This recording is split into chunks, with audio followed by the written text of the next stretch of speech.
Keberhasilan mudik itu tidak hanya dari kelancaran lalu lintas atau jumlah pemudik yang sampai tujuan. Dan pergerakan 147 juta bergerak menggunakan alat transportasi, ini adalah perjalanan emosional. Tingkat kecelakaan menurun 6,1% karena infrastruktur jalan yang telah kami siapkan lebih baik. Tingkat fatalitas turun hingga 31%. Kemarin itu di puncak arus mudik lebaran, itu rata-rata waktu perjalanannya adalah 5 jam 46 menit. Mulai dari waktu kejadian, jenis kendaraan, faktor usia, lokasi, dan segala macam. Keseluruhan data yang diolah ini kemudian menyimpulkan yang disebut dengan black spot. Peristiwa laka tinggi itu sore sampai ke malam jam 16 sampai jam 19. Berarti orang-orang yang di PU nggak mudik dong? Di Kementerian PU ini, ya otomatis mereka selama arus mudik lebaran ini memang nggak boleh pulang. Mereka harus bisa menutup semua lubang yang ada dan harus selesai sebelum H-10 lebaran. Yang namanya koordinasi, yang namanya sinergi, kerjasama lintas kementerian, itu memang satu hal juga yang selalu Pak Menko AHY dan kami di Kemenko Infrastruktur benar-benar harus diorkestrasi.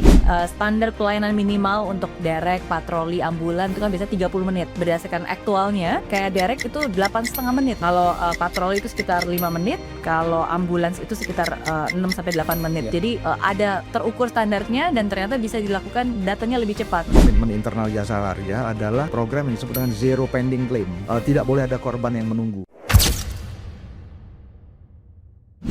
Kalau mudik 2026 terasa lebih baik, kita tidak boleh berhenti di kata syukurlah. Tapi kita perlu bertanya apa yang sebenarnya bekerja di balik layar. Karena skalanya sangat besar, lebih dari 147 juta perjalanan. Dan kecelakaan justru turun 6,31% dan fatalitas turun 31,19%. Jadi ini bukan hanya cerita mudik yang lancar, tapi cerita tentang sistem yang bekerja. Dan untuk membahas ini sudah hadir bersama saya. Yang pertama adalah Direktur Utama Jasara Harja, Bapak Muhammad Awaludin. Terima kasih Pak Awaludin. Terima kasih Mbak. Dan satu lagi tentu saja dari Kementerian Pekerjaan Umum, Direktur Preservasi Jalan dan Jembatan Wilayah 1, Ditjen Bina Marga, Bapak Hendro Satrio. Halo Bapak. Halo Mbak, makasih sudah diundang. Sama-sama. Terima kasih untuk waktunya. Dan pertama-tama selamat juga buat kita semua, buat bapak-bapak yang sudah benar-benar memastikan, mengawal, dan mendeliver sehingga arus mudik kemarin semuanya berjalan dengan lancar. Iya. Alhamdulillah Mbak. Puji Tuhan ya. Alhamdulillah. Ya, tapi kan seperti saya bilang, kita nggak cuma bisa bilang alhamdulillah dan syukur, tapi kita Ada kerja keras. ada kerja keras di balik semua itu. Mungkin pertama saya ke Pak Awaludin dulu ya. Jadi menurut Bapak apa nih yang menjadi kesuksesan dari arus mudik kemarin dan apa yang menjadi indikator sehingga wah kita berhasil dan kita celebrate. Ya, kalau kita bicara tentang keberhasilan mudik tahun 2026 ini, kita melihat memang bagi kami di Jasara Harja, Jasara Harja ini kan menjalankan mandat negara sejalan dengan Undang-Undang 33 dan Undang-Undang 34 tahun 1964. Dan bagi kami keberhasilan mudik itu tidak hanya sekedar diukur dari kelancaran lalu lintas atau jumlah pemudik yang sampai tujuan, tapi bagaimana keberhasilan mudik itu dengan pergerakan 147 juta ya tahun ini ya Mbak ya, dan ketika masyarakat yang ratusan juta tadi itu bergerak dan menggunakan alat transportasi, sebagian besar juga melakukan perjalanan ke kampung halaman, bertemu dengan keluarga tercinta, dan ini adalah satu perjalanan yang boleh disebut perjalanan emosional kan, dan ini tentang sebuah bagaimana tentang kerinduan bertemu dengan saudara, ketemu handai taulan di kampung halaman. Jadi kalau kita bicara tentang ini, kita melihat banyak hal yang menurut kami bisa jadi ukuran. Satu adalah bagaimana keberhasilan ini, tadi Mbak Mary juga melihat angka ya, dan angka ini menurut saya sangat valid.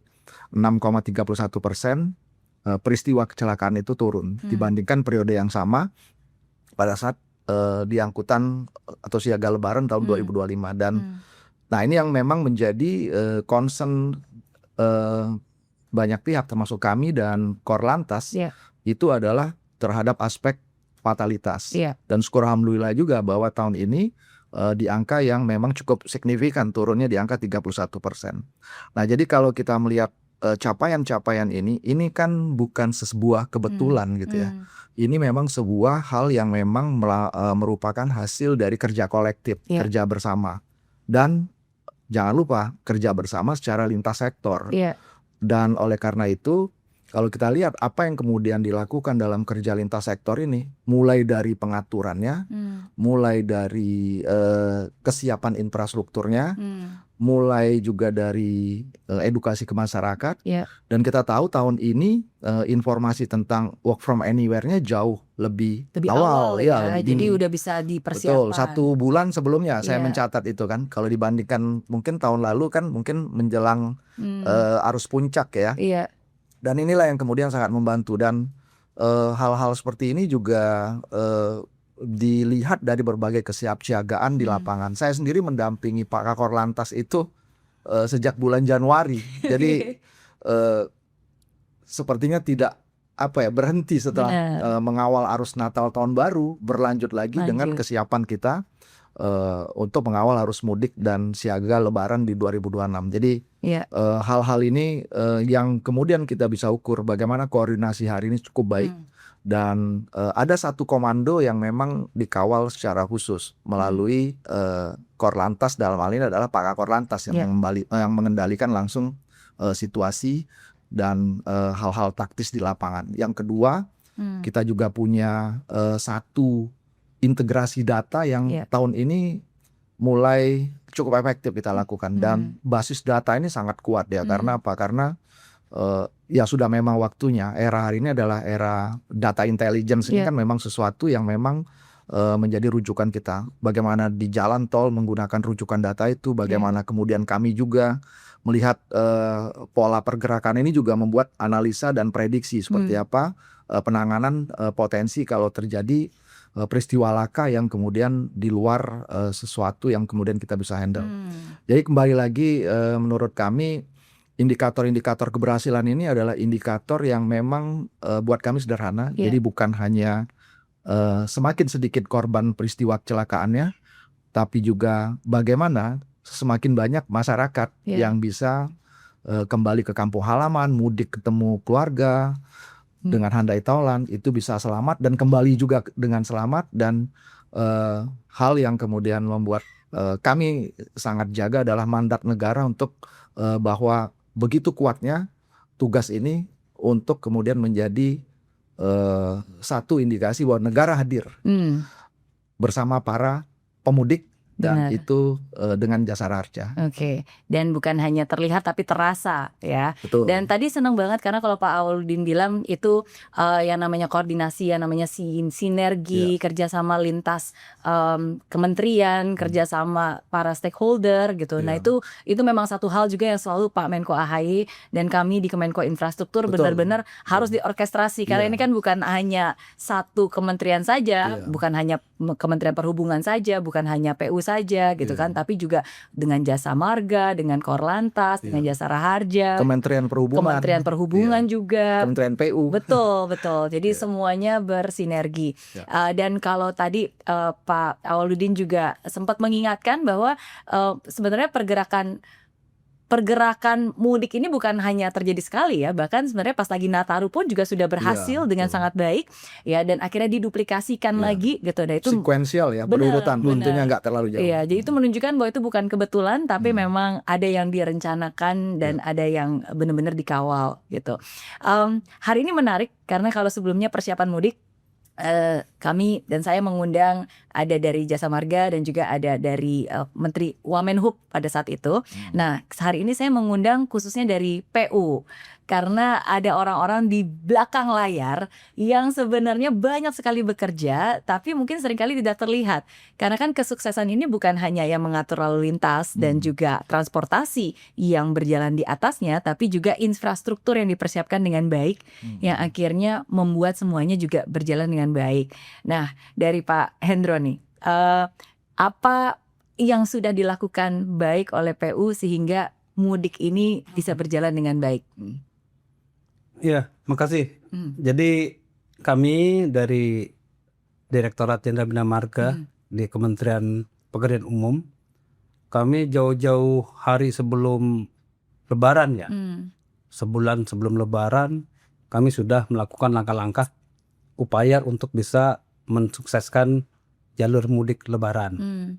Jadi sebagaimana yang diketahui oleh teman-teman semua, di awal-awal kami sudah melaksanakan pekerjaan penambalan lubang-lubang jalan. Kemudian juga kita ada pembersihan saluran, kita ada pengaspalan di lokasi-lokasi jalan yang rusak. Kemudian juga kita juga melakukan perbaikan infrastruktur yang lainnya. Nah, terbukti dengan sudah dilakukan lebih awal, ini jalur mudik jadi jauh lebih baik.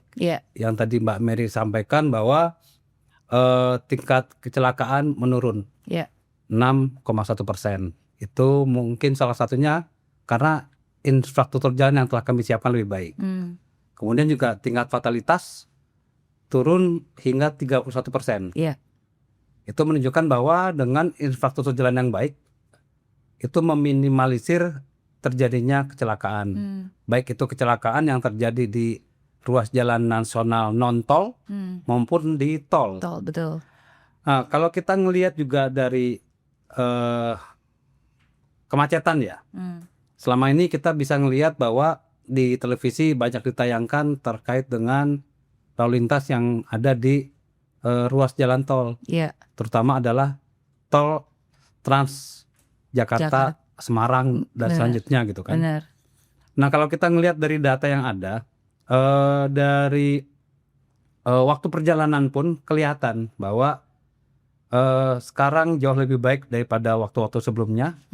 Kemarin itu di puncak arus mudik Lebaran, itu rata-rata waktu perjalanannya adalah 5 jam 46 menit. Ya, rata-ratanya seperti itu. Nah, kemudian juga kita lihat bahwa pada saat arus balik bahkan lebih baik. Puncak arus balik itu kecepatannya bahkan sekitar 83 km per jam pada saat arus balik, ya, dengan penurunan waktu tempuh sekitar 4% dari tahun sebelumnya. Jadi sekitar 5 jam 24 menit menjadi 5 jam 12 menit. Jadi kecepatannya pun yang tadi saya bilang, kecepatan rata-ratanya sekitar 83 km per jam. Ini kan menunjukkan bahwa dengan kita lakukan metode one way, kontraflow, itu ternyata sangat ampuh dilakukan untuk bisa menekan kemacetan dan lain-lain. Juga kan di tol-tol yang merupakan jalur utama jalur mudik Lebaran, kami juga terapkan diskon tarif tol. Yang maksudnya adalah supaya orang menggeser waktu perjalanan yang tadinya akan perjalanan di satu waktu yang sama, yang mendekati hari mudik gitu itu ya. disebar. Sehingga akhirnya bisa waktu perjalanan seperti yang tadi saya sampaikan. Jadi memang diskon tarif tol ini saya akuin sangat membantu ya. Efektif ya, karena untuk menggeser 30% loh diskonnya kan lumayan banget itu. Diskonnya 30%. Itu sangat bermanfaat untuk menggeser waktu perjalanan jadi orang nggak bareng-bareng semua gitu kan. Benar. Ya, dan inilah tadi hasil koordinasi karena dikasih tahu dari jauh-jauh hari sebelumnya, 1 bulan sebelumnya, bisa ada work from anywhere, jadi bisa melakukan perencanaan dan ditambah insentif-insentif yang diberikan kalau itu dilakukan dan akhirnya ya terurai gitu, pergerakan orang-orangnya juga terurai. Pola distribusinya berbeda sekali dibandingkan Lebaran tahun lalu. Betul. Cukup banyak di awal-awal periode yang kita perkirakan mudik itu sudah bergeser. Jadi pola traffic yang merupakan peak hours atau peak days yang sesungguhnya kita perkirakan sudah berubah pattern ya. Sudah menyebar ya. Menyebar, distribusi. Betul, dan semua ini berkat data. Karena setiap kebijakan, setiap hal-hal yang memang sedang direncanakan semuanya berbasis data, dan benar tadi semuanya juga udah terintegrasi. Kayak tadi ketika Pak Hendro menyebutkan kan mungkin para netizen mungkin nonton ya tadi mendengarkan kan, oh berarti jarak dari Jakarta Semarang gitu kan, perjalanannya waktunya hanya tinggal 5 jam berapa belas menit gitu, kecepatannya sekitar 83 km per jam, itu semua karena sekarang sudah bisa terdeteksi. Jadi setiap kali di jalanan itu kan ada alatnya dan bisa terlihat nih ada berapa banyak mobil dengan kecepatan berapa, dan itu real time.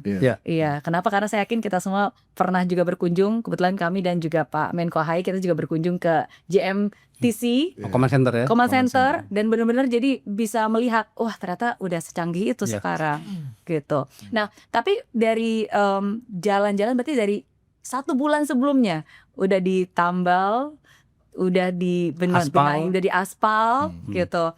Iya, walaupun cuaca hujan itu kan seringkali udah ditambal bolong lagi. Iya. Iya. Berarti orang-orang yang di PU nggak mudik dong, mereka justru malah kerja di balik layar. Iya betul. Jadi teman-teman kami yang ada di daerah ya, di balai-balai, kami kan untuk di Kementerian PU ini instansi UPT yang ada di daerah itu kami sebut balai jalan. Jadi di balai jalan itu di bawahnya ada Kasatker, ada PPK tiap wilayah. Ya otomatis mereka selama arus mudik lebaran ini memang nggak boleh pulang. Mereka harus bisa menutup semua lubang yang ada dan harus selesai sebelum H-10 lebaran. Jadi mereka sudah gerak dari -30, H-10 harus sudah selesai pekerjaan patching. Jadi tambal lubang itu kami sebutnya patching ya. Pekerjaan patching harus sudah selesai sebelum H-10. Nah, memang alhamdulillah semua akhirnya bisa berjalan. Itulah yang tadi saya bilang, dampak baik dari kita lakukan pekerjaan penanganan jalan secara lebih awal adalah terpeliharanya kondisi jalan dengan baik, sehingga tingkat fatalitas maupun tingkat kecelakaan kan bisa jauh lebih menurun ya. Jadi ya itu, saya terus terang saya salut dan berterima kasih kepada teman-teman yang ada di balai jalan yang telah bekerja keras untuk bisa melaksanakan pelayanan kepada masyarakat pemudik pada saat arus mudik dan arus balik lebaran. Iya, kerja keras. Semua pihak yang akhirnya membawa kebaikan. Iya. Kalau ke Pak Awaludin ya, karena kan sebenarnya Pak Awaludin dari Jasara Harja. Kebanyakan orang awam ya, saya contohnya salah satunya selalu berpikir kalau Jasara Harja itu urusannya santunan, ya kan. Nah, sedangkan santunan itu biasanya kan kecelakaannya terjadi dulu gitu, baru Jasara Harja muncul. Nah, tapi banyak orang mungkin belum tahu bahwa perannya tuh jauh lebih luas, bukan hanya di saat kecelakaan terjadi terus baru Jasara Harja hadir. Mungkin bisa diceritakan nih, jadi sebenarnya perannya tuh seperti apa, dan dalam mudik ini apa aja peran dari Jasara Harja sehingga ini juga bisa berjalan dengan baik. Ya, kami mendeskripsikan peran itu dalam situasi yang memang seperti Natal Tahun Baru, angkutan Lebaran atau siaga Lebaran ini selalu dalam 3 fase atau 3 kondisi. Jadi pada saat pre-eventnya itu sendiri, on eventnya, dan di post eventnya. Nah, di pre-event ini yang tadi salah satu yang saya bilang, bagaimana kemudian kami juga ikut dengan stakeholder melakukan berbagai aktivitas yang dalam persiapan yang memang konteks kita adalah melakukan sosialisasi, edukasi, dan lain sebagainya. Nah, salah satu yang memang cukup besar yang kita lakukan bersama pihak-pihak di daerah, karena kami ada 29 kantor wilayah, ada 63 cabang, dan semua kita melakukan koordinasi dengan masing-masing dinas perhubungan, pihak Ditlantas Polda masing-masing. Yang kita lakukan adalah RAM check kendaraan bersama-sama. Yang kedua, kita juga melakukan sosialisasi dan edukasi kepada para transportation operator ini untuk bagaimana kemudian mengantisipasi situasi kendaraannya, kemudian kesehatan para drivernya dan lain sebagainya. Nah, di on event juga cukup banyak yang kita lakukan. Salah satu kita menyiapkan pos pelayanan terpadu dan lain sebagainya. Tapi sebenarnya ada satu tantangan yang menurut saya bagaimana Jasara Harja juga concern di sini.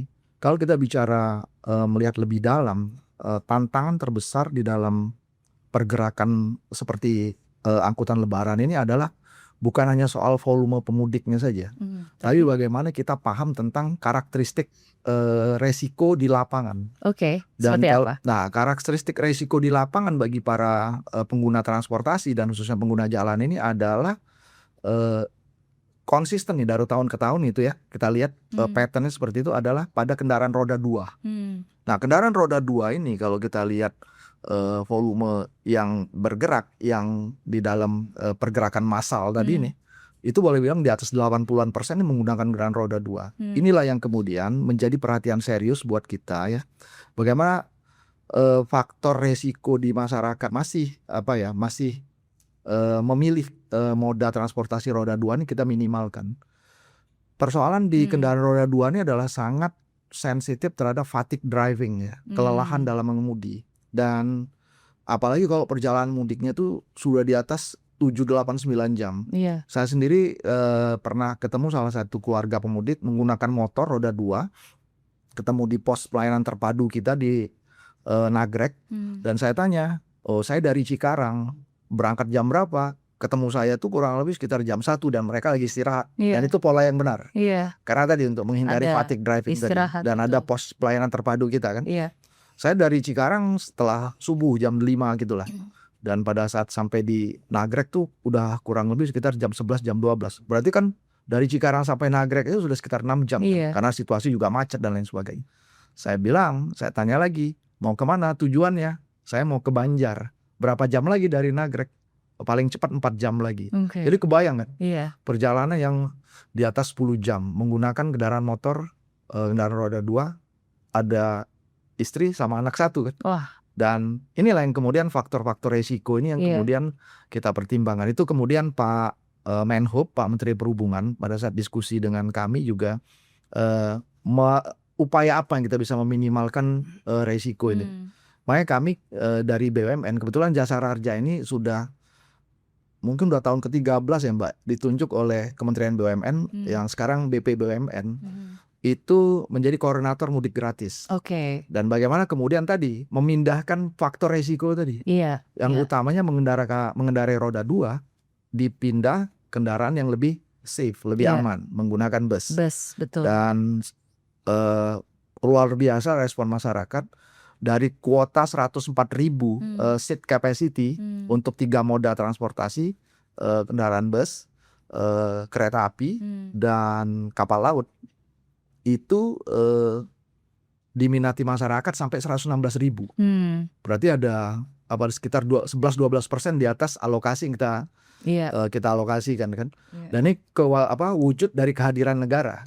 BP BUMN, ada 96 BUMN yang berpartisipasi, termasuk anak perusahaan BUMN tadi memfasilitasi tadi itu.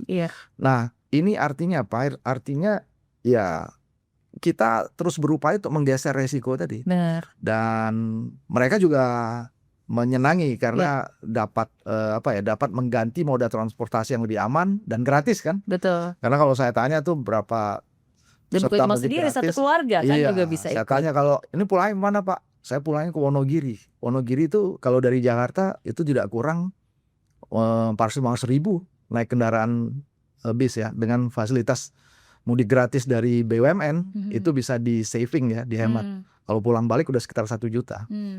Dan mereka kebanyakan pekerja informal ya, pekerja yang memang ditunggulah di kampung halamannya untuk ketemu dengan keluarga. Jadi kami melihat ini sebuah yang tadi yang disebut Mbak Mary tadi, bahwa setelah siaga lebaran ini kita tidak pernah berhenti di situ. Karena apa? Karena memang tantangan kita ini tantangan yang besar adalah bagaimana tetap menjaga keselamatan tadi. Dan persoalan mudik ini akhirnya kita berkesimpulan ini bukan sekedar persoalan infrastruktur saja, bukan persoalan tentang logistik saja, tapi ini juga ada persoalan perilaku.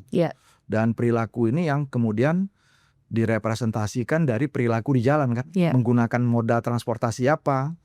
Dan disinilah pentingnya pendekatan-pendekatan yang memang kita lakukan tidak secara parsial, harus dilakukan secara holistik, secara komprehensif bersama-sama. Karena tidak bisa hanya Jasa Raharja sendiri, tidak bisa hanya pihak Polri sendiri atau siapapun, harus berkolaborasi. Termasuk tadi penyediaan infrastruktur jalan yang memberikan jalan yang berkeselamatan.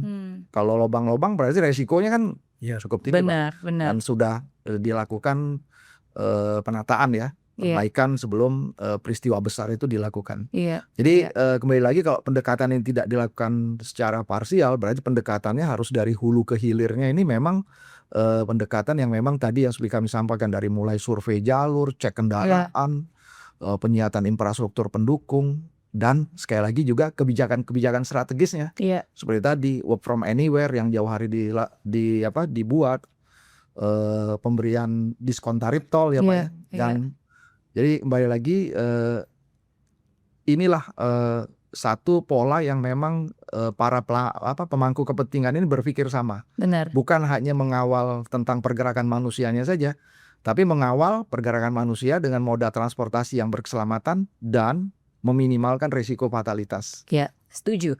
Dan ini menarik karena bukan hanya data tapi pola yang berulang, yang akhirnya dari situ menjadi pattern, dan dari situ kita bisa lihat nih indikasinya apa nih, titik rawannya di mana, titik krusialnya di mana. Nah, kalau kayak tadi ngomongin tentang pengemudi jalan, pengemudi jalan tentu saja pengemudi motor itu termasuk kecelakaan yang paling besar dan paling banyak tuh tetap selalu pengemudi roda 2. Nah, tapi bukan hanya berhenti di indikasinya dari mana, tapi langsung dikasih solusinya kalau gitu diberikan. Oke, kalau kan nggak mungkin kan nggak travel, akhirnya dikasih mudik gratis, disosialisasikan, dikomunikasikan sehingga itu bisa terlaksana dengan baik dan menurunkan faktor risiko. Nah, jadi itu beberapa proses yang sudah dilakukan dengan baik ya.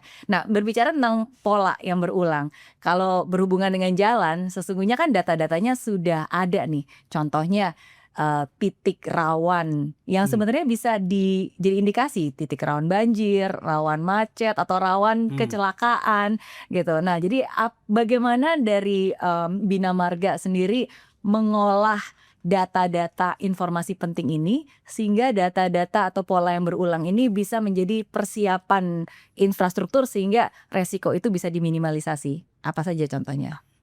Iya, jadi kami kan di seluruh Indonesia itu ada 33 balai jalan ya. 33 balai jalan tersebar di seluruh Indonesia. Jadi panjang jalan nasional kami itu sekitar 47.600 km. Nah, saat ini kemarin oleh teman-teman balai dilakukan penanganan di titik lokasi rawan banjir, rawan longsor, rawan kecelakaan, rawan kemacetan dan sebagainya.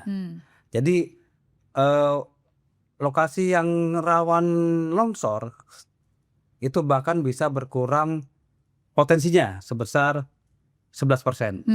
Jadi lokasi rawan longsor berkurang sekitar 11%. Apa yang dilakukan sehingga bisa berkurang? Kalau rawan longsor kami lakukan perbaikan tebing. Ya, jadi tebing jalan yang di atas kita lakukan penanganan berupa pakai shotcrete atau penanganan DPT sehingga longsor tidak terjadi. Kemudian yang longsor yang di jurang kami lakukan penanganan berupa pembuatan dinding penahan tanah. Seperti pakai bore pile, pakai DPT dan sebagainya, sehingga akhirnya lokasi rawan longsor itu berkurang. Ini rawan ya. Artinya kalau rawan longsor belum tentu terjadi longsor kan, tapi kami sudah mengurangi potensi rawan longsor tersebut. Benar. Kemudian untuk lokasi rawan banjir. Jadi seperti misalnya di Semarang.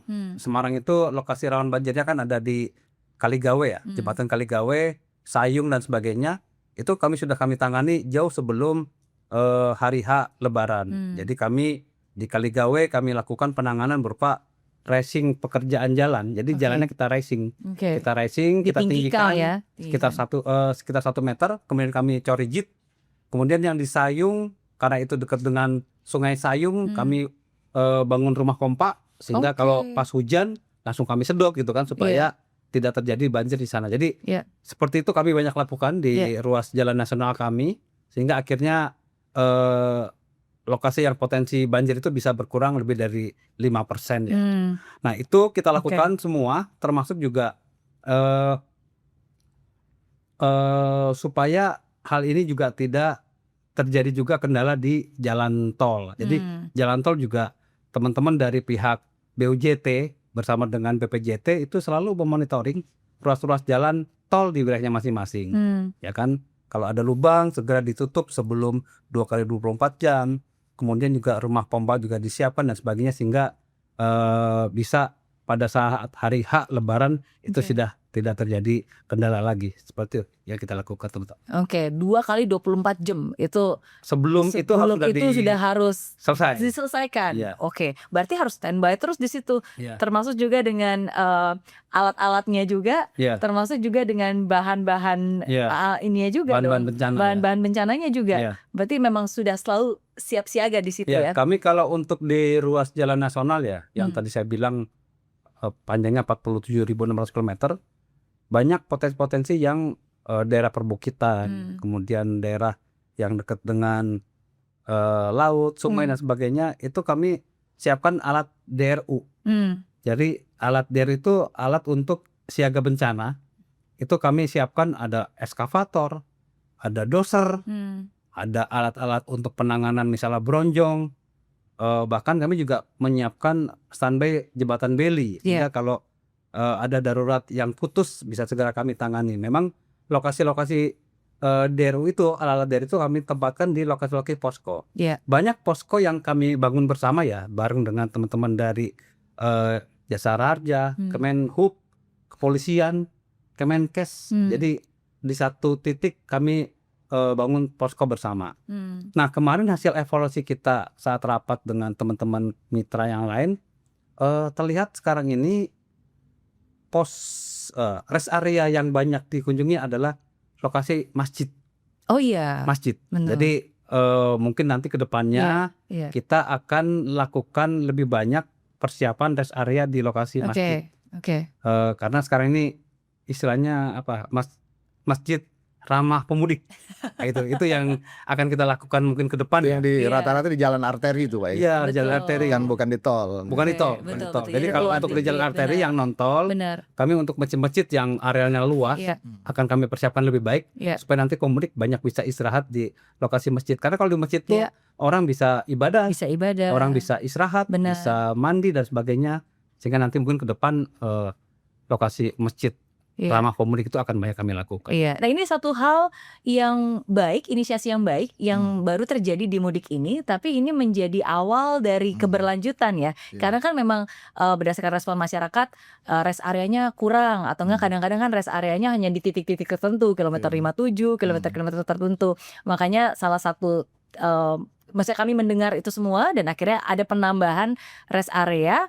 Masjid juga bisa dijadikan rest area dan ternyata itu responnya sangat baik dan hasilnya juga baik. Dan kalau memang baik, kenapa hanya dilakukan pas mudik? Mungkin bisa diberlanjutkan gitu ya. Mungkin ada satu titik juga di luar rest area sebenarnya yang juga perlu dilakukan itu untuk checkpoint station. Itu idenya Pak Kakor Lantas menurut saya yang tahun ini sudah mulai tapi memang masih terbatas. Nah, checkpoint station itu penting, Mbak, karena tadi kalau rest area memang orientasinya untuk istirahat. Ya. Tapi kalau checkpoint station itu kita bisa memastikan apakah kondisi mesin tidak ada persoalan. Apakah kondisi kesehatan supir, pengemudi itu bisa kita cek kan. Karena kan bisa saja hal-hal yang berkaitan dengan kesehatan pengemudi itu kan muncul karena kondisi yang memang setiap saat bisa dinamis kan berbeda. Juga tadi memastikan faktor-faktor administrasi lain, misalnya persyaratan-persyaratan apakah mereka memang berangkat dengan hasil ramcek yang sudah dilakukan, jadi bisa dicek juga. Dan itu penting menurut saya, dan di samping juga memang bisa istirahat. Benar. Kombinasi ini menurut saya penting dalam konteks tadi keselamatan di dalam kegiatan arus yang sangat masif ini. Dan ini kita juga ada data baru dilakukan survei juga tingkat kepuasan masyarakat dan puji Tuhan hasilnya baik. Mungkin saya akan tunjukkan datanya. Nah, jadi ini data yang terbaru. Jadi dari angkutan umum secara keseluruhan itu naik jadi 82,15. Yang di atas rata-rata tentu saja ini ada dari kereta api itu 94,3 sangat baik. Dan yang kedua berarti angkutan umum jalan 84,5. Nah, sisanya semuanya masih baik ya. Baik itu udara, laut, ASDP, mobil pribadi, motor pribadi gitu. Tapi ini menjadi salah satu hal yang kita syukuri, berarti masyarakat merespons dengan baik juga, ada peningkatan. Ya, dan semoga ini bukan hanya terjadi di layanan angkutan lebaran ya, tapi bisa terus dilanjutkan sehingga masyarakat pun bisa selalu puas gitu. Gitu. Gimana nih kalau dari Jasara Harja? Kalau dari Jasara Harja sendiri kan sesungguhnya ada pilar-pilar yang mungkin belum terlalu diketahui masyarakat, tapi sebenarnya pekerjaannya Jasara Harja itu bukan hanya memberikan santunan saja ya. Mungkin bisa dijelaskan gimana caranya supaya ini nanti bisa terus ada keberlanjutan. Ya memang benar sekali Mbak. Publik selama ini kan memahami Jasara Harja ini kan sebagai lembaga atau institusi yang memang memberikan santunan atau menyerahkan santunan pada korban kecelakaan kan. Tapi sebenarnya peran Jasara Harja itu jauh lebih luas daripada apa yang sering terlihat di permukaan gitu ya. Nah, kalau kita ambil case mudik ini yang kemarin baru saja kita selesaikan dengan tuntas, itu di balik mudik yang berjalan lancar itu sebenarnya ada ada sistem besar yang bekerja kan. Dan sistem besar yang bekerja tadi sudah saya sampaikan, dia menjadi sangat optimal pada saat sistem besar ini terintegrasi. Dan Jasara Harja memang bagian dari orkestrasi ini. Jadi ada pihak Korlantas Polri, ada pihak Kementerian Perhubungan, Kementerian PU ya. Kemudian juga kami juga bekerja sama dengan 2.816 rumah sakit ya. Jadi kita memastikan tidak ada persoalan pada saat peristiwa laka atau peristiwa kecelakaan ini terjadi karena semua kita punya kerjasama di situ. Dan bisa diberikan dengan cepat ya. Betul. Nah, disinilah kemudian juga kita juga memastikan bahwa persoalan-persoalan yang menjadi resiko medis kalau pada saat terjadi kecelakaan itu bisa kita tangani. Termasuk artinya apa? Artinya memang perlindungan korban ini kita sudah bisa pastikan kalau peristiwa kecelakaan ini terjadi dan harus cepat, harus terkoordinasi, harus proper gitu. Nah, oleh karena itu berkaca dari pengalaman kita kemarin, kami mensiagakan 2.000 personil di seluruh 29 kantor wilayah, 63 kantor cabang dan 38 kantor pelayanan Jasara Harja. Beberapa infrastruktur untuk fasilitas mobil pendukung bekerja sama dengan Polri dan juga Jasa Marga untuk Jasara Harja reaksi cepat dan lain sebagainya, itu kita buka layanan-layanan seperti itu. Termasuk tadi saya menyebut juga pos pelayanan terpadu ada 25 di lintasan jalur mudik yang memang kita lakukan. Nah, yang terpenting juga kami tahun ini pertama sekali memastikan di internal itu melaksanakan program yang menjadi komitmen internal Jasara Harja adalah program yang disebut dengan Zero Pending Claim. Zero Pending Claim. Ya, jadi klaim yang memang disampaikan oleh masyarakat atau terjadi peristiwa kecelakaan, kita memastikan tidak boleh ada korban yang menunggu. Dan inilah apa yang tadi menjadi sebuah komitmen bahwa negara hadir harus cepat, harus tepat, proper ya, dan dirasakan oleh masyarakat. Dan syukur alhamdulillah karena kolaborasinya bagus, rumah sakit yang kemudian menjadi mitra kami, kita bisa memastikan dengan penerbitan garanti letter ya. Karena kan kalau peristiwa laka itu, kalau misalnya korbannya dalam satu kondisi cedera berat atau sedang atau ringan, itu kan butuh waktu ya. Dan inilah yang kemudian pemastian di sini bahwa kami bisa mengatakan bahwa banyak hal yang sebenarnya peran-peran ini tidak terlihat kan, tetapi kemudian dilakukan oleh Jasara Harja karena komitmen kita sebenarnya sederhana. Bagaimana sebelum masyarakat menyadari bahwa ada konsekuensi resiko itu, Jasara Harja sudah melindungi mereka. Gitu. Dan lagi-lagi ini menunjukkan bahwa negara hadir. Negara hadir. Ya, negara hadir. Bahkan dan kami melaksanakan mandat atas nama undang-undang. Betul. Bahkan sudah mempersiapkan sebelum kejadian itu terjadi, gitu ya. Ini tadi ada zero pending claim. Kalau di PU tadi ada zero pothole. Apakah zero pothole itu bisa terus dilakukan bukan hanya di mudik, tapi kan ya di setiap hari aja terus, karena kan bagaimanapun juga mobilitas terus berjalan gitu. Insya Allah kami akan terus pelihara lubang-lubang yang ada, tidak boleh ada lebih dari 2 kali 24 jam, harus sudah kami tambal. Dan itu sudah kami lakukan sejak lama. Tapi memang biasanya pada saat menjelang Nataru maupun Lebaran itu lebih intens kita lakukan. Karena kan kami kan di semua ruas jalan nasional pasti ada penanganan. Iya. Penanganan itu bisa berupa perbaikan jalan, overlay, perbaikan jembatan, atau minimal adalah pekerjaan penambalan lubang atau patching. Iya. Itu terus kami lakukan sepanjang tahun. Iya. Karena memang kami ada program kegiatan paket-paket tersebut untuk penanganan di sepanjang ruas jalan nasional. Iya. Harusnya kalau sudah ditambal masa bolong lagi? Berapa lama itu justru waktu gini, tahannya? Kadang-kadang yang membuat umur tambalan itu cepat rusak kembali itu yang paling utama adalah faktor gara-gara air. Jadi musuhnya aspal itu kan air. Iya. Jadi air hujan, genangan air banjir dan sebagainya. Oleh karena itu kami berusaha supaya genangan air itu bisa kita segera singkirkan di badan jalan. Jadi badan jalan kami itu kami bikin kemiringan ya. Jadi kemiringan tuh 3%. Itu maksudnya adalah supaya air itu pada saat air hujan turun nggak mengenang, dia langsung keluar ke jauh jalan. Jadi Iya. kemiringan badan jalan itu memang sudah kita set sebesar 2-3%. Kemudian juga drainase. Drainase selalu berusaha kami pelihara supaya air yang masuk dari badan jalan lari ke drainase itu bisa segera langsung keluar ke outlet di sungai-sungai yang ada. Nah itu terus kami lakukan baik itu di ruas jalan nasional arteri maupun di ruas jalan tol. Tol itu kan sekarang ada 86 ruas tol ya, yang sekarang ini sudah beroperasi di seluruh Indonesia. Komitmen itu kami terus jaga. Gimana caranya di ruas jalan nasional termasuk di ruas jalan tol tidak boleh ada lubang yang dibiarkan lebih dari 2 kali 24 jam. Itu selalu kami lakukan penanganan baik itu di musim arus balik Lebaran, Nataru maupun hari-hari lainnya. Iya. Kalau sudah ditambal kan dalam 2 kali 24 jam, idealnya tuh sebenarnya tahannya berapa lama? Kalau lubang patching itu dia bisa tahan 6 bulan sampai 1 tahun. Tapi kadang-kadang memang yang membuat cepat rusak itu adalah air dan beban kendaraan itu odol. Jadi truk-truk yang overload, kita sebutnya odol ya. Itu memang sangat berperan mempercepat kerusakan lubang.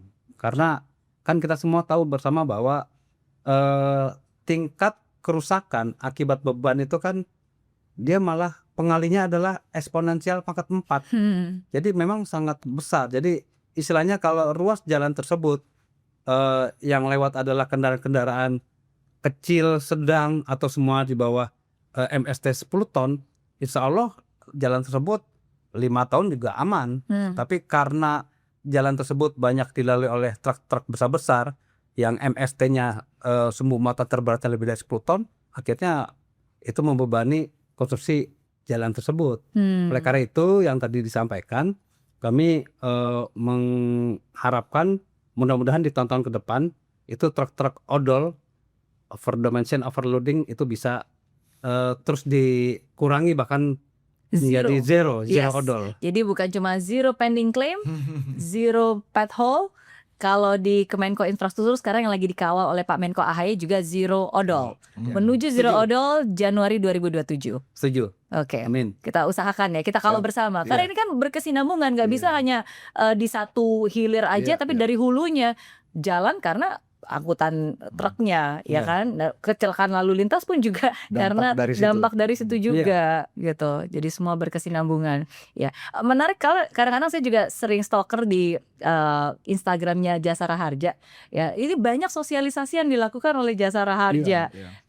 Ya sesungguhnya berhubungan dengan keselamatan di jalan ya. Contohnya nih terakhir saya baru lihat bahwa sesimpel bahwa di jalan tol kalau ada papan satu warna hijau, satu warna biru, tahu nggak sih bedanya? Kenapa ini tuh papannya warna biru, kenapa ini papannya warna hijau gitu.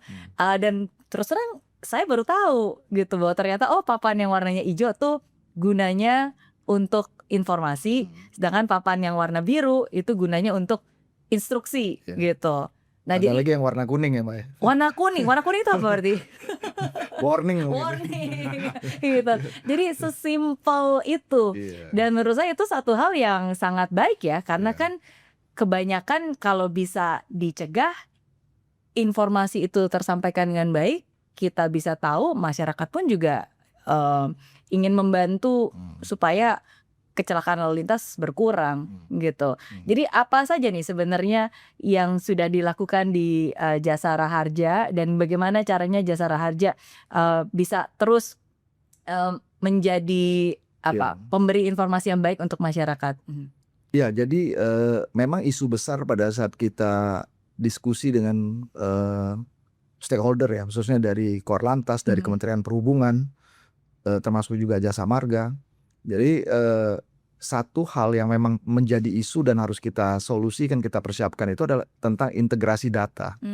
Integrasi data ini penting karena semuanya berangkat dari situ. Yang kedua, memang pada saat itu kita bicara tentang integrasi tindakan aksinya, dan yang ketiga itu integrasi komando kan, yang tadi sudah dikawal langsung oleh Pak Kakor Lantas tadi. Nah, tapi kalau kita bicara tentang integrasi data ini menarik.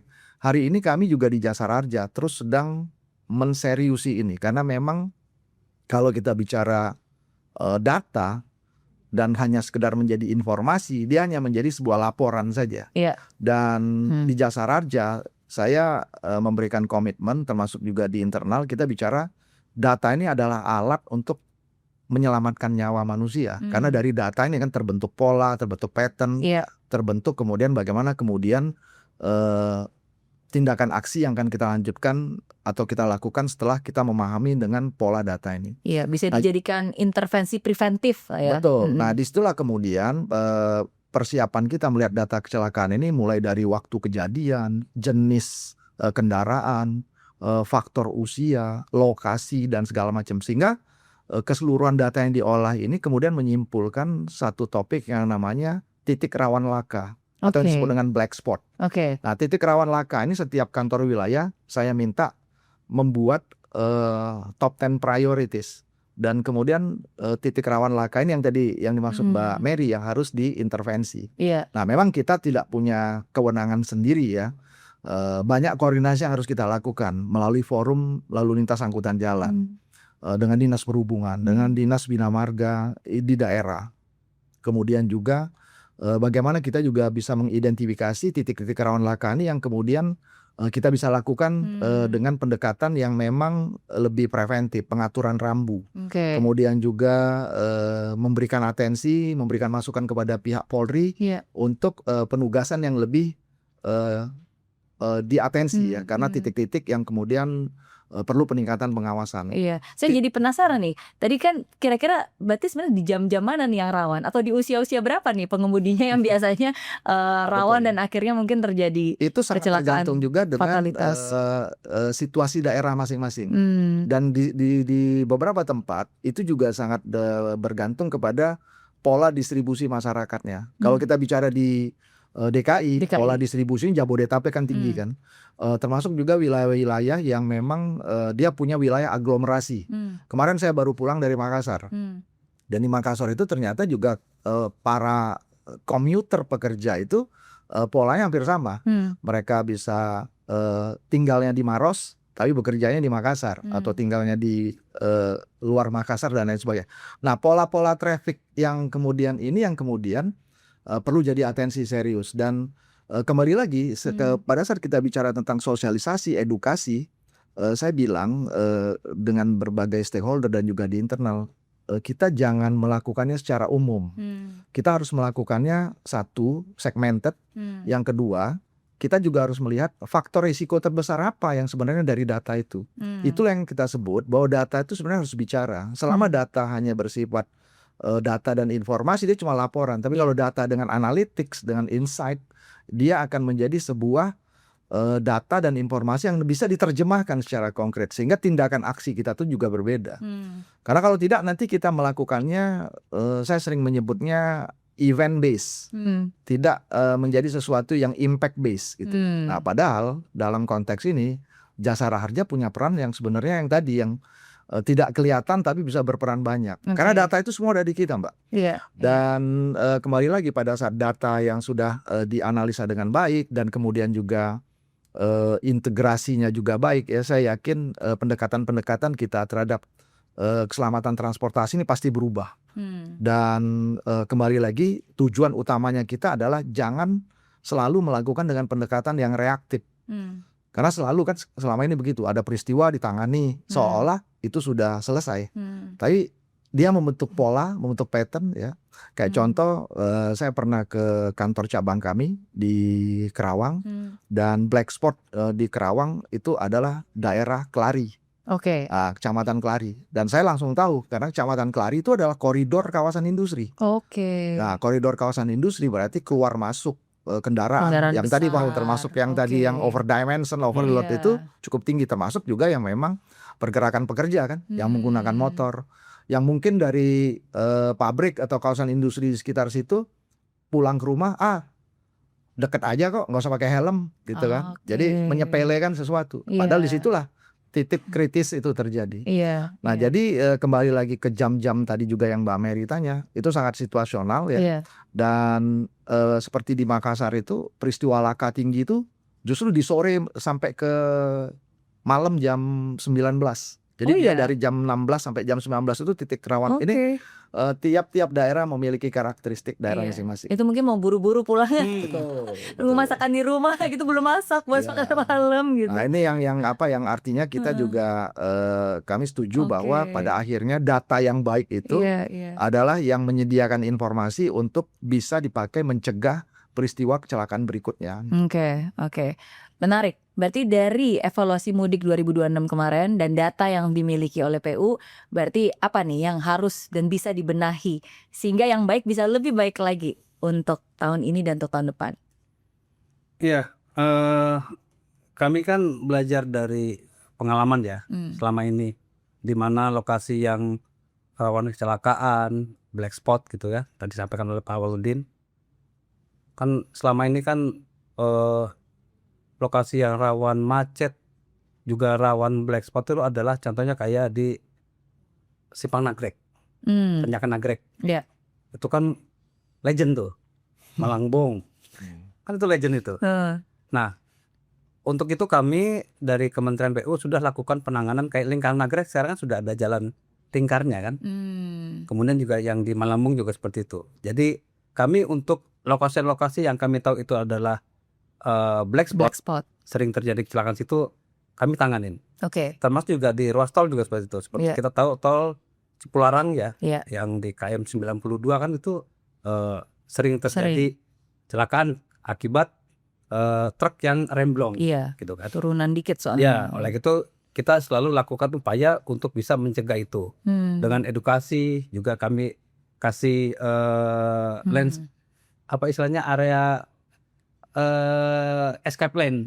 Jadi escape lane itu ada daerah kalau itu merupakan turunan yang panjang, kami kasih tambahan jalur sebelah kiri escape lane. Jadi kalau truk itu sudah merasa remblong, masukin aja ke escape lane tersebut. Escape lane itu isinya pasir. Isinya pasir. Jadi kalau Mbak Mary lihat mungkin di jalan tol kayak Cipularang, itu kok ada jalan di sebelah kiri, nanjak ada pasir, itu apa? Itu escape lane. Itu untuk truk-truk yang dia remblong, dia masukin aja ke escape lane itu. Jadi nanti biar truknya itu bannya tertimbun di pasir gitu kan, sehingga dia akan ngerem karena ada gunungan pasir tersebut. Itu yang kami lakukan untuk penanganan di lokasi black spot, seperti yang misalnya yang tadi saya bilang di tol ya. Nah, itu juga yang selalu kita lakukan supaya seperti ini bisa terus kita jaga. Kalau di tol itu juga kami menyiapkan fasilitas truk derek ya. Jadi truk derek itu kalau ada mobil mogok, nggak usah pusing, telepon aja. Nanti Jasa Marga pasti langsung akan segera datang untuk menderek mobil kita keluar dari tol terdekat gitu kan, supaya tidak menimbulkan antrian. Karena kita semua tahu apalagi di Jabodetabek ya, ada mobil mogok di bahu jalan aja bikin macetnya kemana-mana kan. Padahal mogoknya di bahu jalan loh ya, bukan di badan jalan ya. Itulah menunjukkan betapa memang sangat sensitifnya hambatan yang ada di jalan, apalagi jalan tol ya. Iya. Sesimpel sedikit pun itu bisa menimbulkan kemacetan panjang. Oke. Dan itu selalu terukur ya, terukur. Karena kalau tadi ngomongin tentang mobil derek gitu ya, ini juga berdasarkan data yang kami dapatkan, standar pelayanan minimal untuk derek, patroli, ambulan itu kan biasanya 30 menit.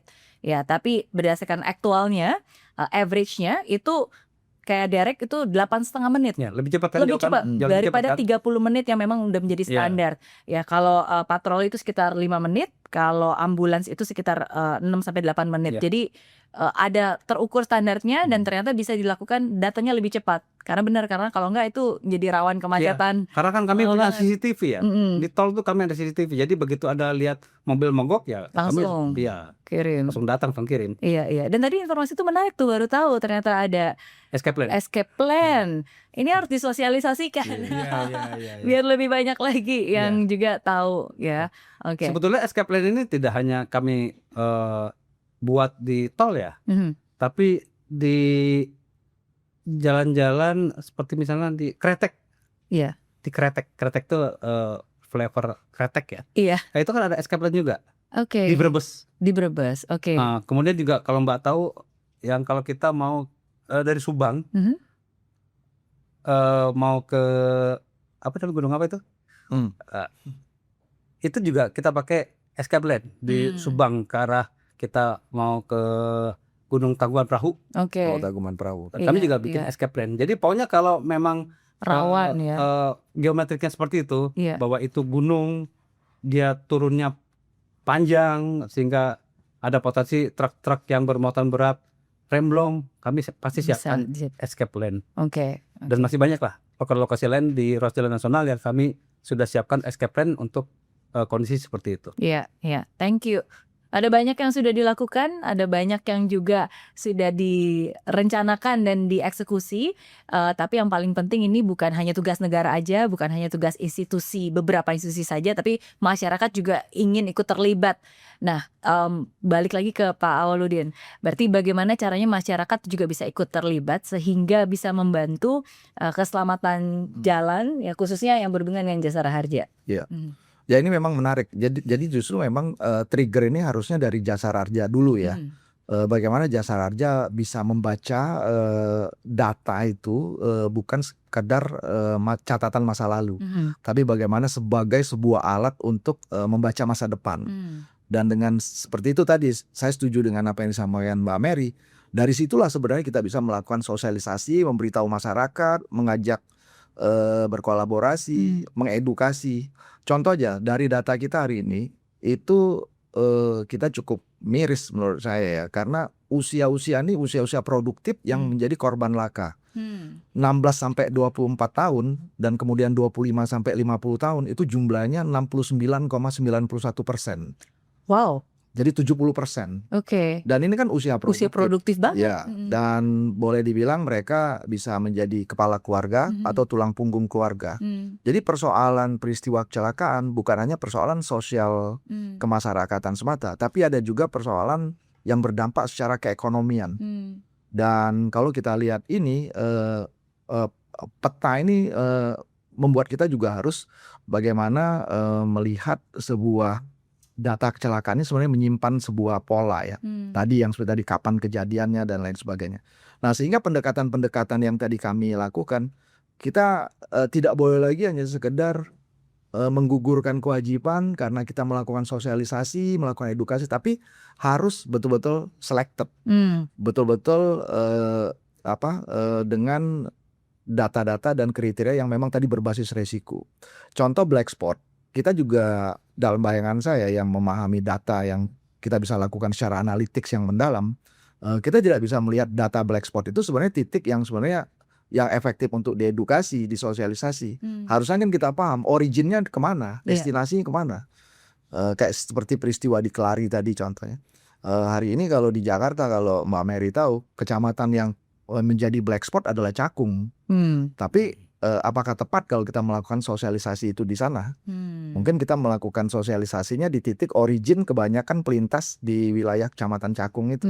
Nah, sehingga kita lebih tepat. Jadi bagaimana pendekatan-pendekatan yang memang tidak lagi menunggu kejadian, pendekatan-pendekatan yang memang kita lakukan dengan langkah preventif, masuk komunitas masyarakat, mensosialisasikan itu dengan cara yang tepat, dengan cara yang benar-benar ya, tadi yang basis resiko. Jadi Pareto basis lah, artinya resiko mana yang terbesar dan itu yang kemudian kita boleh tindak lanjuti dengan di situ, kemudian ya. itu. Jadi artinya apa? Ada fondasi ke depan yang memang secara sistem ya, untuk membangun sistem keselamatan ini. Saya sangat concern untuk membangun sistem keselamatan yang berbasis data, data driven analytics, sehingga konkret nanti apa yang kita bisa lakukan tuh lebih presisi, lebih real time dan lebih terintegrasi, seperti itu. Oke. Kalau dari PU nih, khususnya Bina Marga, bagaimana caranya supaya masyarakat juga bisa ikut membantu pemeliharaan jalan? Ya kalau di kami ada aplikasi Jaki. Oke. Jaki itu jalan kita. Jadi aplikasi itu sudah tersebar luas di masyarakat dan itu pakai handphone. Jadi dengan cara nanti kalau ada lubang atau genangan atau banjir, difoto, klik, kemudian kirim ke aplikasi Jaki jalan kita. Nanti di comment center kami, nanti langsung kami informasikan ke PPK wilayah kerjanya. Oke. Jadi nanti si PPK itu yang langsung action untuk bisa memperbaiki kerusakan ataupun apa yang dilaporkan dalam Jaki tersebut. Oke. Itu yang kami dapatkan dari peran masyarakat ya terkait dengan kondisi yang terjadi di jalan. Nah kami juga sering melakukan edukasi pada masyarakat. Misalnya pada saat mereka mengajukan izin, misalnya izin pada saat mereka bikin toko, minta pintu jalan masuk dari jalan raya ke tokonya, kan misalnya bikin jembatan di atas saluran gitu kan. Nah pada saat kami memberikan perizinan tersebut, kami akan kasih tahu bahwa nanti harus gini gitu kan. Misalnya salah satunya standarnya ya. Standarnya misalnya tebal dari jembatan di atas plat saluran itu berapa senti, kemudian kekuatannya harus berapa, dan harus memastikan bahwa jangan sampai nanti ada sampah yang menyumbat saluran yang ada di bawah pintu masuk toko tersebut. Nah ini edukasi ini yang selalu kami sampaikan kepada masyarakat, baik pada saat mereka mengajukan perizinan maupun kami juga sampaikan lewat Pemda. Jadi kami berkoordinasi dengan Pemda supaya mereka bisa melakukan penertiban sekalian edukasi pada masyarakat terkait dengan hal-hal seperti itu, supaya nanti masyarakat kan harus bisa menjaga jalannya, menjaga saluran dan sebagainya, karena toh yang lewat juga masyarakat. Jadi itu harus terpelihara dengan baik oleh masyarakat juga, dibantu oleh kita semua. Stakeholder yang memang tugas untuk penanganan jalan. Oke. Yes. Ya, jadi terima kasih sekali lagi untuk semuanya. Sama-sama, pembahasan hari ini. Senang banget. Saya suka banget tadi statementnya dari Pak Awaludin bahwa ini kita bukan hanya mengingat masa lalu, tapi sebenarnya data itu digunakan untuk merencanakan masa depan. Ya, dan sebenarnya itulah tujuan dari obrolan ini. Ya, bukan hanya mengingat dan melihat apa yang sudah baik dilakukan beberapa saat yang lalu pas lagi saat mudik lebaran, tapi semoga ini menjadi indikasi awal sehingga kita bisa gunakan buat masa depan yang lebih baik lagi. Ya, karena lagi-lagi negara memang harus hadir, negara juga merencanakan, operator juga mengerjakan, tapi pada akhirnya masyarakat juga yang juga harus ikut terlibat supaya ya kita sama-sama bisa mensukseskan bukan hanya arus mudik tapi juga keselamatan di jalan raya. Iya. Jadi terima kasih sekali lagi. Sukses selalu buat Pak Awaludin, sukses selalu buat Indra. Sama-sama. Makasih Pak Awaludin. Sama-sama Pak. Siap. Mudik 2026 mengajarkan kita satu hal, jalan yang baik itu penting, tapi yang lebih penting adalah sistem yang bekerja. Karena rakyat tidak hanya butuh untuk bisa bergerak, tapi rakyat butuh untuk bisa pulang dengan aman. Karena itu, keberhasilan mudik bukan hanya soal transportasi, ini adalah soal orkestrasi. Ini adalah soal sinergi. Ini adalah soal bagaimana negara bekerja secara utuh. Dan itulah peran penting dari Kementerian Koordinator Infrastruktur dan Pembangunan Kewilayahan. Di bawah kepemimpinan Pak Menko AHY, kami selalu memastikan bahwa kebijakan, infrastruktur, dan keselamatan tidak berjalan sendiri-sendiri, tetapi saling menguatkan untuk melayani masyarakat. Jadi terima kasih kepada seluruh stakeholder dan juga terima kasih kepada masyarakat Indonesia karena pada akhirnya infrastruktur terbaik bukan yang paling megah tapi yang paling terasa manfaatnya bagi rakyatnya. Saya Mary Riana dan sampai jumpa di Inframi berikutnya. Dream big, work hard and never give up. Indonesia pasti bisa.